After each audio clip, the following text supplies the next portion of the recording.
घरगुती रंगकाम असो किंवा मोठा प्रोजेक्ट, प्रत्येक कारागिरीची पहिली पसंती फक्त काबावत ब्रश कंपनीचे पेंट ब्रश आणि पेंट रोलर्स। परभणी जिल्ह्यात मागच्या महिन्यात जोरदार अतिवृष्टी सदृश्य पाऊस झालेला आहे। अनेक महसूल मंडळामध्ये शेती पूर्णपणे पाण्याखाली गेली होती। एक आठवडा उलटलाय, मात्र अद्याप आपण जिंतूर तालुक्यात आहोत। या ठिकाणी आपण पाहतोय सोयाबीन पूर्णपणे पावसाच्या पाण्यामुळे या ठिकाणी नष्ट झालेला आहे। आता या सोयाबीन शेतकऱ्याच्या हाती काही लागणार नाही, कारण सतत शेतामध्ये पाणी साचलेलं आहे।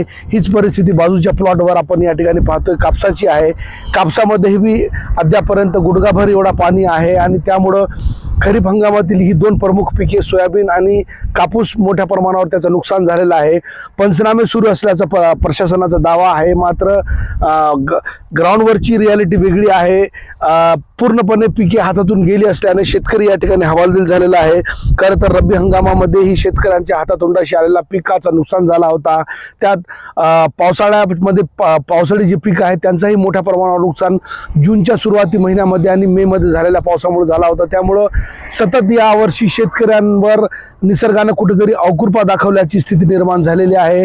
त्यामुळे आता शासनाची मदत कधी शेतकऱ्यांपर्यंत पोहोचेल असा प्रश्न शेतकऱ्यातून उपस्थित केला जातोय।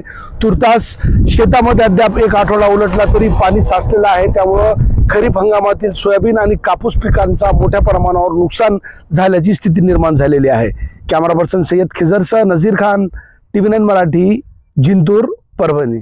घरगुती रंगकाम असो किंवा मोठा प्रोजेक्ट, प्रत्येक कारागिरीची पहिली पसंती फक्त काबावत ब्रश कंपनीचे पेंट ब्रश आणि पेंट रोलर्स।